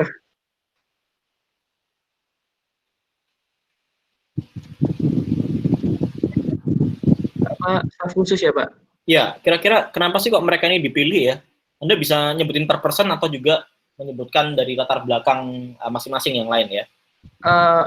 Kalau menurut saya itu secara umum aja, Pak ya. Jadi kalau menurut saya itu mungkin Pak Presiden itu yang pertama milihnya itu latar belakang pendidikannya itu sudah baik, Pak. Jadi kan udah dilihat dari beberapa staf khusus Presiden yang sekarang saat ini itu kan ada yang dari Harvard, ada yang dari manapun, itu kan sudah menunjukkan yang pertama bahwa latar belakang pendidikannya mereka itu udah baik, dan mungkin Presiden memiliki persepsi lain tentang pendidikan. Kalau semisal latar pendidikan yang udah baik itu akan membawa perubahan yang baik pula. Mungkin itu yang pertama. Terus kemudian yang kedua itu mungkin benar tadi kata teman saya Ardian bahwa mungkin Presiden ingin menunjukkan kepada masyarakat bahwa di periode yang kedua itu Presiden bisa menunjukkan tentang usia, Pak. Jadi kayak nggak orang-orang itu aja yang di pemerintahan, nggak cuma seperti Pak Luhut atau Pak siapapun yang ada di pemerintahan, tapi ada wajah-wajah baru di pemerintahan. Jadi kayak sekaligus Presiden di sini bisa menunjukkan eksistensi yang baru gitu, Pak. Diharapkan bisa membawa harapan yang baru. Terus kemudian kalau menurut saya itu selain dari pendidikan sama dari faktor usia juga mungkin kebanyakan orang kan kayak ini Kak, skeptis kan Pak sama pemerintahan sekarang itu kayak dikit-dikit kok kayak gini sih, dikit-dikit kok kayak gini sih, apa sama juga sama pemikirannya masyarakat. Jadi kan diharapkan mungkin staf khusus ini kan bisa memberikan masukan kepada pemerintah gitu Pak, apa tentang hal-hal yang terkini di masyarakat gitu sih Pak menurut saya. Oke, mungkin ada yang ini nggak bisa nyebutin, karena yang namanya representatif birokrasi ya. Kalau kita lihat ini teorinya, jadi orang-orang yang dipilih itu harus mewakili paling nggak latar belakang masing-masing. Nah, kalau saya lihat, ya ini siapa yang bicara? Mbak Riana. Oke, silakan Mbak. Kalau menurut saya kenapa Presiden memilih staf khususnya dari kaum milenial itu untuk memberikan citra ke masyarakat juga, kayak merepresentasikan kalau Presiden juga memikirkan kepentingan kaum milenial gitu Pak, yang selama ini mungkin di pemerintahan-pemerintahan sebelumnya kurang diperhatikan. Gitu. Dan di sini juga Presiden kan meyakinkan kita kenapa dia memilih staf khusus dari milenial ini, karena Presiden sendiri perlu ide baru dan gagasan yang baru gitu loh Pak. Karena kan kita juga digadang-gadang memasuki 4.0 gitu. Oke, mungkin latar belakang per person kali dari staf milenial ini. Mungkin teman-teman ada yang mengikuti. Kenapa sih kok Mas ini? Kenapa kok Mbak ini? Gitu ya. Mungkin kalau misalnya saya, Pak. Iya. Kalau misalnya untuk yang kayak misalnya untuk Belva Devara sendiri kan dia maksudnya Presiden misalnya udah ngelihat kayak dia udah bikin udah capable untuk bikin platform untuk pendidikan. Maksudnya dia menurutku kayak Pak Jokowi itu kayak pengen meningkatkan kualitas pendidikan lagi dengan saran-saran dari dia juga sih Pak gitu. Oke, itu representasinya dari mungkin dari sektor private ya. Mungkin ada yang lain, kenapa kok Mbak ini, kenapa Mas ini? Nah, ini saya punya argumen nih. Saya bilang bahwa dari 13 staf sus ya, 7 diantaranya ini kan milenial. Saya bilang, menurut saya, 7 orang ini bukanlah orang yang terbaik kalau misalkan Pak Presiden mencari yang terbaik. Kalau dari segi finansial, dari segi nilai ya. Tetapi pertimbangannya adalah representasi. Mungkin susunan 7 orang dari staf susnya ada 13 nih, 7 milenial. Saya kira 7 orang ini mungkin komposisinya akan berubah apabila Presiden nggak memikirkan tentang representasi. Misalkan, ya, Indonesia ini kan sangat beragam ya. Kenapa sih kok misalkan Billy Mambrasar ini ya? Ya kalau saya melihat kalau dari kapasitas beliau ya, saya kira masih banyak orang yang mungkin punya kapasitas yang lebih. Tapi Billy mungkin dipilih karena dia adalah representasi Papua. Itu yang pertama. Walaupun seringkali Billy itu termasuk salah satunya yang sering bikin blunder nih. Ya. Anda mungkin kalau mengikuti tweet-tweetnya juga kontroversial dan itu agak kurang etis diucapkan di ruang publik. Tapi karena dia presentasi Papua dan mungkin yang bisa mengimbangi teman-temannya mungkin dipilih. Kedua misalkan seperti Angki, ya, Angki Yudhistia. Kenapa kok dipilih? Ya mungkin karena representasi dari difabel, ya, masalah difabel. Tapi apakah Angki mungkin termasuk yang paling terbaik di antara mungkin 7 orang? Kalau misalnya harus milih 7 pemuda dari seluruh Indonesia yang terbaik, yang mungkin bukan Angki. Tapi ya karena ada representasi difabel, maka mungkin Angki yang dipilih. Jadi ada kepentingan politik di balik hal tersebut. Ya. Kemudian juga misalkan seperti ini masnya saya kira kurang terdengar suaranya ya. Aminuddin siapa sih? Ya siapa yang pokoknya satu ya, Aminuddin Ma'ruf bukan namanya ya. Nah ini ya. Ini mungkin dari segi karena latar belakangnya adalah pemuda yang bekerja di organisasi Islam misalkan. Ya dia dipilih karena latar belakang tersebut. Nah, apakah dia terbaik? Belum tentu juga. Kemudian dari segi keberagaman Indonesia dari segi agama. Ya mungkin Pak Presiden memilih Ayu ya. Ayu Kartika ya karena Ayu Kartika termasuk salah satu penggerak bidangnya bergerak di bidang toleransi. Jadi itulah yang saya sebut sebagai representatif tadi, ya. Jadi representatif itu sometimes bukan yang terbaik, tetapi karena mereka bisa mewakili orang-orang tertentu di sana, ya. Nah, tadi ada kesepakatan antara politisi dengan public servants. Apa sih yang dicari dari para politisi ya? Nah, politisi ini saya ambil dari orang-orang yang mungkin terpilih, dia punya wewenang. Jadi apa yang diberikan oleh mereka dan apa yang mereka dapat. Di dalam PSB, dalam Public Service Begin, politisi pada umumnya itu mengharapkan mendapatkan loyalitas politik dan juga kompetensi dari para birokrat atau public servants atau orang yang ditunjuk untuk menjadi bagian dari public servants. Jadi dia mengharapkan loyalitas dari orang-orang yang dipilih. Ya pasti orang-orang yang dipilih saya yakin adalah orang-orang yang mendukung beliau dalam pemilihan presiden ataupun dalam mendukung program pemerintah yang lain. Jadi mendukung itu kan nggak harus memilih ya, nggak harus nyoblos, tapi mungkin ada program apa dia dukung nih, presiden didukung oleh program beliau. Tetapi di sini politisi juga memberikan hak buat mereka itu hak untuk misalkan untuk mempekerjakan, memecat, meremunerasi atau hal-hal lain yang bisa dilakukan public servants at will. Ya. Jadi di sini ada hak untuk mempekerjakan, meremunerasi dan sebagainya. Nah, di sini siapa di antaranya kalian yang tahu bahwa 7 staf sus milenial ini juga punya staff? Ada yang tahu nggak?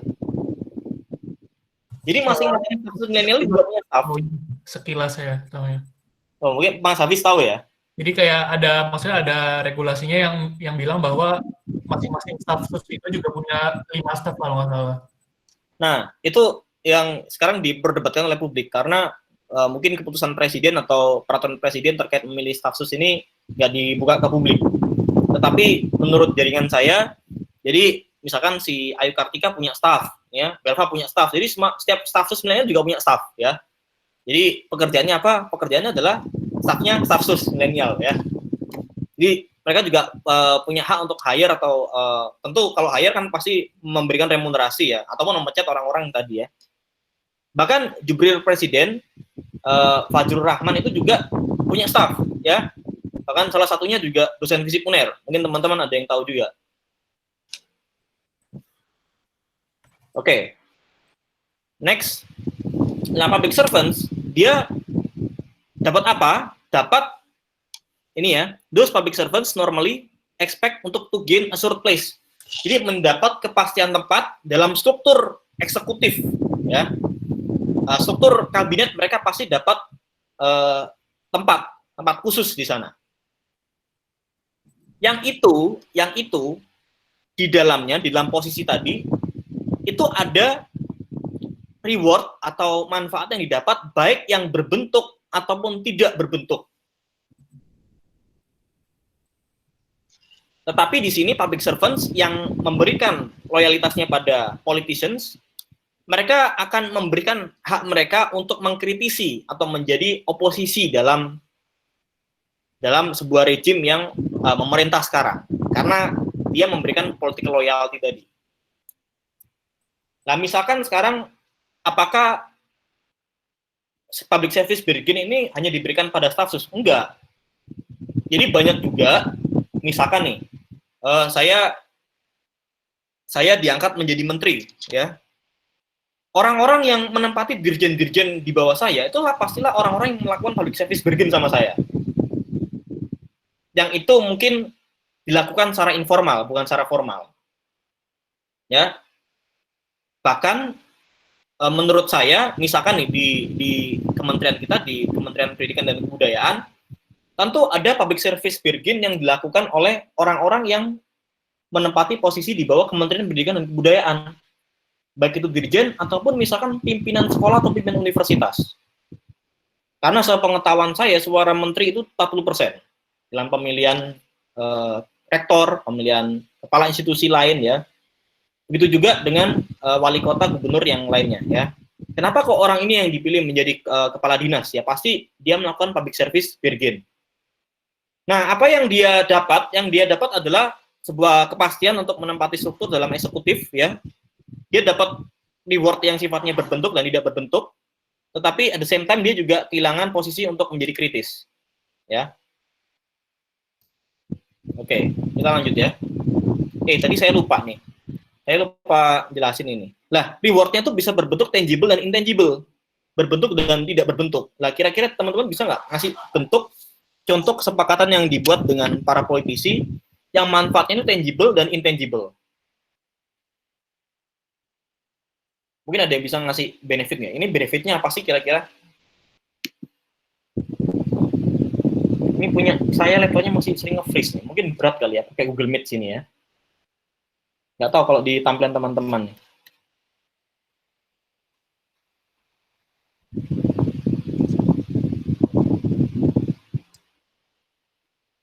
Nah, yang tangible tuh misalkan apa tangible ya? Misalkan dalam arti khusus ya pasti remunerasinya tinggi ya. Nah, yang orang-orang permasalahkan kan sekarang gaji misalkan staf sus itu tinggi ya, 50 sekian juta. Itu yang tangible. Tapi yang intangible ya mungkin sesuatu yang itu nggak bisa diukur langsung ya, itu nggak bisa didapatkan langsung. Misalkan jaringan, manfaat untuk kemudian memberikan kebijakan ya, memberikan pengaruh, itu nggak bisa diukur. Apalagi kalau misalkan membawa organisasi di belakangnya mereka untuk berkolaborasi dengan pemerintah. Yang itu sampai sekarang diselidiki apakah hal tersebut itu sifatnya sesuai dengan etik atau enggak, ya. Ini harusnya sudah maghrib, tetapi kita lanjut dulu ya. Saya minta izin untuk lanjut dulu, nanti kita akan selesai pukul 6. Itu yang intangible, ya. Tetapi mereka kehilangan sesuatu, kehilangan sikap kritis ya, dengan memberikan loyalitas mereka kepada publik. Lah kompetensinya apa yang diharapkan politisi? Dan politisi nanti kan minta kompetensi. Kompetensi itu bisa terkait tadi ya, misalkan kemampuan mereka dalam mengelola institusi sebagai high-state officials. Kan mereka posisinya tuh bisa mempengaruhi kebijakan. Karena mempengaruhi kebijakan pastilah mereka juga punya posisi untuk mengaruhi para petinggi negara ya. Kemudian kompetensi terkait legal trainings. Tentunya soal ya kalau Anda menjadi public service bergen, Anda berhasil untuk menempatkan Anda dalam posisi tertentu, ya pasti Anda diharapkan untuk bisa mengerti hukum, ya, mengerti kapasitas untuk membuat kebijakan, kapasitas manajerial, atau misalkan skill atau kompetensi yang mendukung yang bisa meningkatkan misalkan elektabilitas dari para pemimpin ya, apalagi kalau mau segera masuk ke pemilihan umum. Ya, rewards-nya pasti upfront salaries ya. Ya, ini yang saya kira publik itu sudah mulai bagus ya untuk melihat, mengkritisi beberapa staf yang dipilih. Nah, beberapa staf dipilih, mereka sayangnya berargumennya tidak sesuai apa yang dibicarakan masyarakat. Mereka berargumen bahwa, oh saya nggak ngambil gajinya kok, walaupun digaji besar. Bukan itu masalahnya, ya. Masalahnya adalah tadi, kalau mereka ini kebanyakan public figure kan. Nah, kalau mereka sudah menjadi bagian dari pemerintahan, apalagi punya posisi yang penting di bawah presiden, mereka menjadi public officials, bukan hanya public figure. Kalau public officials, otomatis mereka juga digaji oleh negara. Jadi terlepas itu gaji kamu ambil, gajinya nggak kamu ambil, karena mungkin gajimu di perusahaan aslimu itu juga jauh lebih besar, itu bukan urusan. Karena yang diminta publik sebenarnya adalah kapasitas kamu untuk memberikan kontribusi sebagai staf susnya, bukan sebagai latar belakang CEO-nya. Itu yang sebenarnya ditanyakan publik sekarang. Nah, apa yang sudah kamu lakuin sih sekarang tuh, ya? Kalau misalkan menggratiskan pendidikan, menggratiskan fitur, itu kan kamu sebenarnya punya cara untuk data mining di sana ya, untuk mendapatkan data dari banyak masyarakat, menciptakan brand awareness. Tetapi kapasitas Anda sebagai staf sus itu yang sejauh ini diberikan itu apa? Itu yang menjadi pertanyaan publik saat ini, ya. Jadi kalau Anda di-hire sebagai punya pejabat di sektor publik, yang ditanyakan ya bukan latar belakang Anda lagi, tetapi dari posisi Anda itu Anda memberikan kontribusi apa? Nah, tadi ya. Oke. Loyalty tadi ya. Loyalty kita lihat. Nah, dulu nih misalkan saya ada contoh, kalau dulu di zaman yang serba KKN ya, tentu kalau misalkan ingin menjadi public servants itu harus loyal pada partai pemenang atau partai penguasa. Misalkan dulu di era Orde Baru adalah Partai Golkar ya. Jadi memberikan loyalty pada loyalty ya, bukan royalty ya. Loyalty maksudnya adalah kesetiaan pada politisi yang memimpin daerah atau negara tadi ya. Jadi specific skills itu bahkan menurut Hood itu bahkan kurang penting. Yang penting adalah political loyalty ya. Kemudian ini tadi, the loyalty part of PSB often involve a no-strike agreement in exchange for other privilege ya. Jadi bahkan orang-orang yang masuk dalam public service bargain yang kemudian dapat posisi dalam pemerintahan itu juga punya tanggung jawab untuk menekan protes massa ya, aksi massa. Jadi aksi-aksi massa di sini itu juga merupakan tanggung jawab mereka-mereka ini yang menjadi staf presiden ya, untuk menekan jumlah publik yang protes kepada pemerintah misalkan. Nah, ini nanti teman-teman bahas di minggu depan ya. Nah, public service bargain itu ada dua, yang sifatnya trusty bargains sama urgency bargains. Nah, nanti kita bahas minggu depan. Teman-teman silakan baca bukunya Christopher Hood sama Lodge ya, di chapter 2 dan 3. Besok akan kita nanti teman-teman setelah membaca ini, setelah mengikuti kuliah itu bisa memberikan contoh terkait masing-masing apa sih maksudnya trusty bargain sama agency bargains ya. Itu di dalam aula ya. Pengertiannya apa? Kemudian teman-teman memberikan contoh. Nanti kita bahas di pertemuan hari Jumat. Oke. Ini kita bahas dulu, kita loncat ke pertemuan berikutnya ya. Nah, PSB itu apakah proses yang formal atau informal? Kalau saya bilang dua-duanya, tetapi yang sering kali terjadi negosiasi itu terjadi pada saat-saat yang informal, ya, sesuatu yang informal. Jadi bahkan politisi itu melakukan pertemuan itu orang nggak tahu, tetapi tiba-tiba sebenarnya orang-orang tertentu itu sudah disiapkan mendapati posisi-posisi tertentu yang itu merupakan public service bargain dari orang-orang tadi ya kepada politisi terpilih. Jadi misalkan kalau Anda lihat sekarang misalkan ada terjadi pergantian wali kota atau pergantian gubernur atau pergantian rektor atau pergantian apapun lah ya. Pasti di situ terdapat orang-orang yang sudah melakukan bargain. Public service bargain, kira-kira siapa menjadi apa, menjabat apa, mendapatkan posisi apa, kemudian programnya apa dan sebagainya. Jadi public service bargain ini juga bisa dibilang jadi public service sebagai upaya untuk orang yang menjadi public servants untuk meningkatkan karir mereka juga. Tetapi ada sesuatu yang mereka harus berikan kepada orang-orang yang terpilih dalam memimpin institusi tadi. Ya. Nah ini dia, ini Hansen dalam paper yang pertama tadi itu menyebutkan bahwa ada kelemahan juga dari PSB. Salah satunya adalah, salah satu kelemahan yang dicapai dari PSB itu adalah bagaimana public service bargain itu dianggap mengurangi kapasitas koordinasi yang melibatkan antar departemen atau antar organisasi. Karena PSB ini kan menentukan jabatan buat mereka di masing-masing struktur. Maka fokusnya ketika mereka dimasukkan dalam sebuah organisasi ya, dalam sebuah departemen, maka fokus mereka ya tadi hanya menjalankan fungsi-fungsi dalam departemen tadi. Pokoknya perform yang bagus dalam departemen tadi supaya mungkin terhindar dari punishment atau mungkin diperpanjang masanya ya.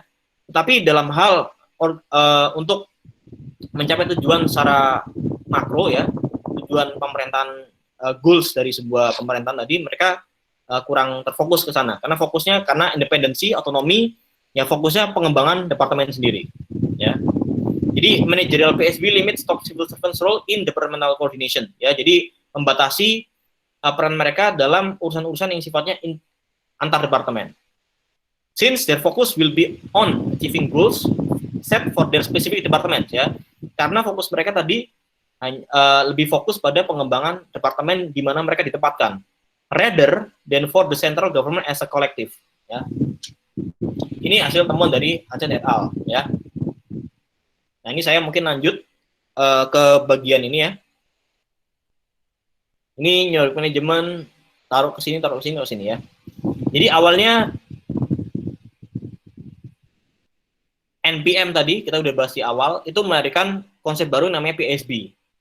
Nah PSB ini ada sesuatu yang dipertukarkan, loyalty, ada hak untuk protes ya, ada posisi yang ditawarkan, benefit yang ditawarkan ya, sehingga orang-orang yang terpilih melalui proses PSB tadi hanya fokus pada departemennya sendiri. Dan fokus pada departemen sendiri itu akan menimbulkan sebuah problema dalam government as a whole. Menimbulkan problema koordinasi antar horizontal seperti ini. Sampai sini ada pertanyaan nggak dari teman-teman? Sebelum kita masuk ke studi kasus 5 negara.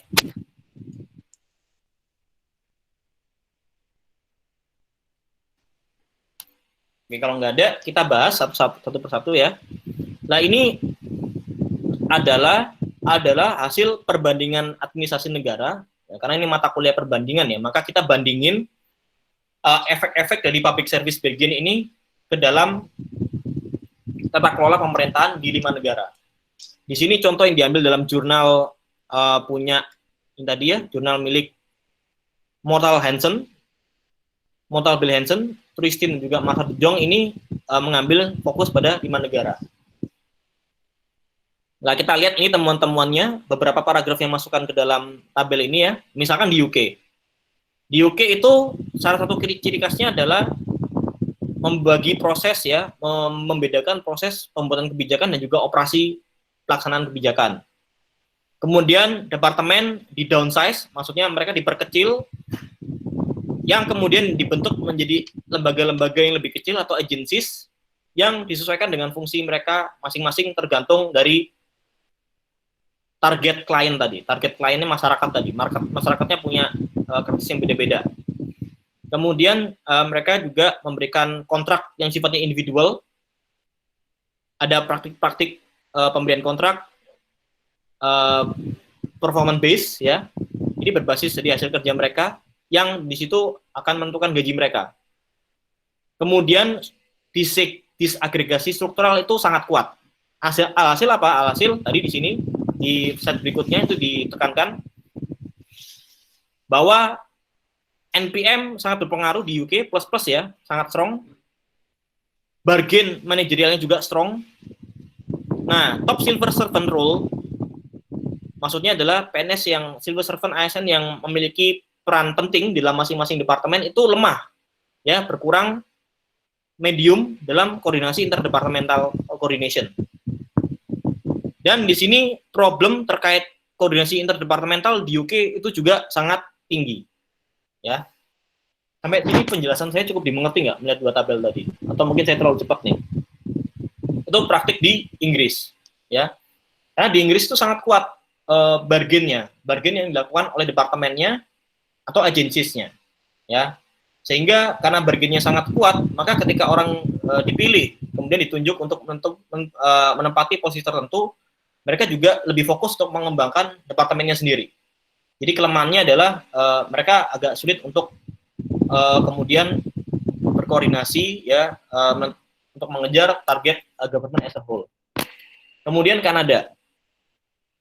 Nah, Kanada di sini ini sifatnya, ya, temuannya adalah increasing centralization of decision making power.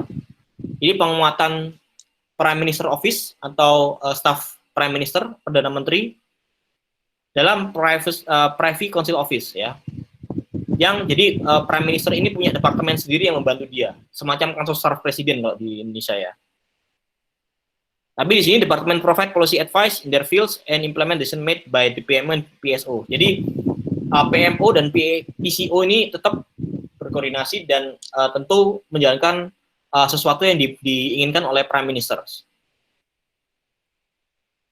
Nah, di sini bedanya para deputi di kementerian, deputi di kementerian, walaupun deputi kementerian ini tadi bisa melakukan banyak inovasi terkait entrepreneurship atau kewirausahaan, tapi ada tulisan di sini, they have not become free agents, they remain accountable to the center. Jadi tetap di sini ada perbedaan dari Kanada yang di sini walaupun diberikan otonomi, tapi deputy ministers tetap harus menjalankan program sesuai yang diamankan oleh prime ministers di Kanada, ya. Sehingga disagregasi dari struktur organisasi di Kanada itu tidak jarang sekali didiskusikan di Kanada, ya. Dan itu PSP tidak memiliki impact yang signifikan. Nah, ini terjadi perbedaan di UK sama Kanada. Bedanya kalau di sini role dari deputy minister atau deputi dalam kementerian di Kanada itu role terkait interdepartementalnya masih kuat. Sedangkan problem interdepartemental dalam Kanada itu tidak separah di UK, ya. Sementara di Belgia bisa dibaca juga, a split between politically appointed policy units close to the ministers and the civil service headed by Secretaries General implies that Belgian Secretaries General tend to be less involved in policy preparations. Nah, maksudnya apa? Maksudnya banyak juga Sekretaris Jenderal yang itu tidak terlibat dalam policy preparations, tetapi dia lebih fokus pada operasionalnya.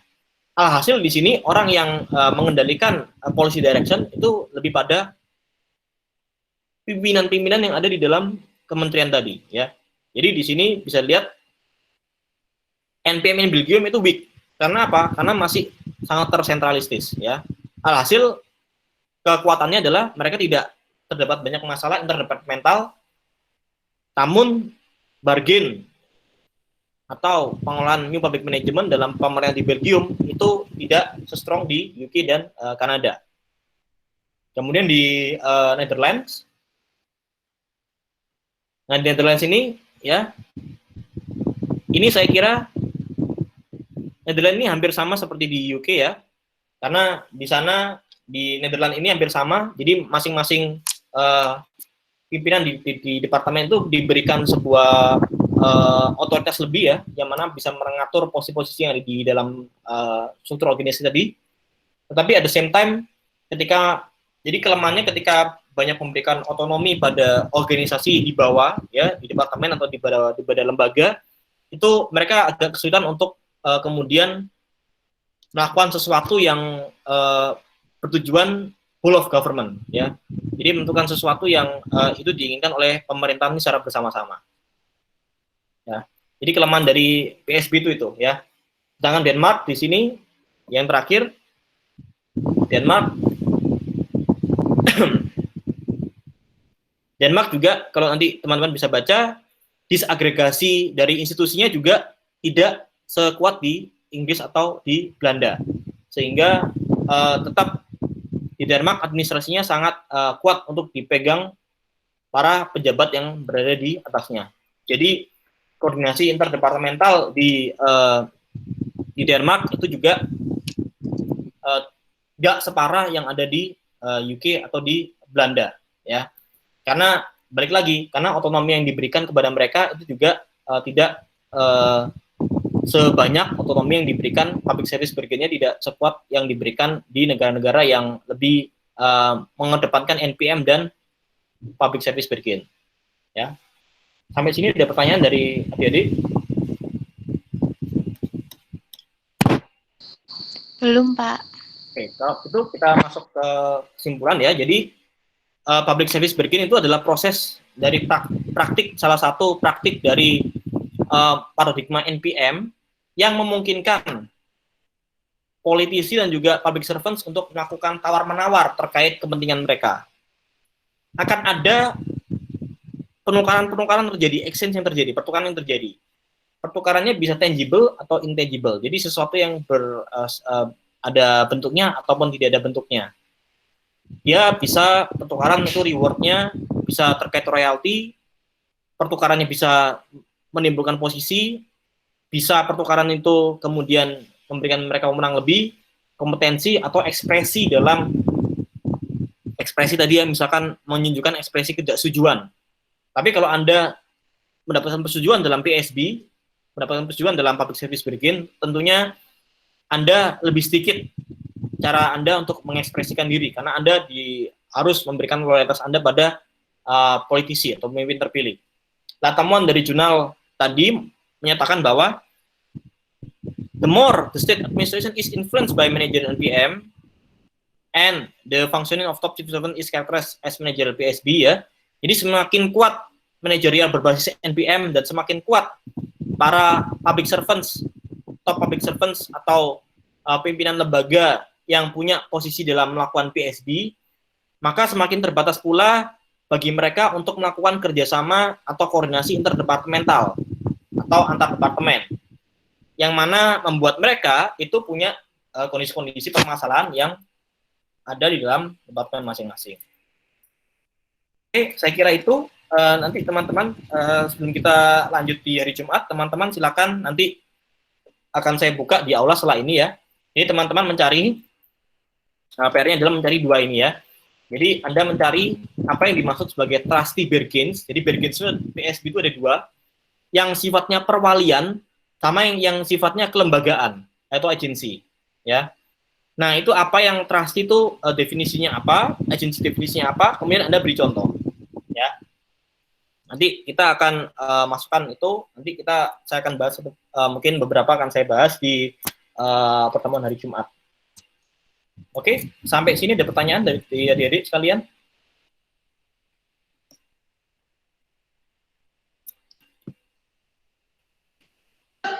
Belum, Pak. Oke, kalau nggak ada, mungkin karena sudah masuki pukul 6 ya, kita sudahi dulu presentasinya sampai di sini kuliahnya. Nanti kita ketemu lagi pada hari Jumat ya. Oke, kalau gitu kita tutup dulu kelas ini. Tutup. Assalamualaikum warahmatullahi wabarakatuh. Waalaikumsalam warahmatullahi Waalaikumsalam warahmatullahi wabarakatuh. Waalaikumsalam. Waalaikumsalam.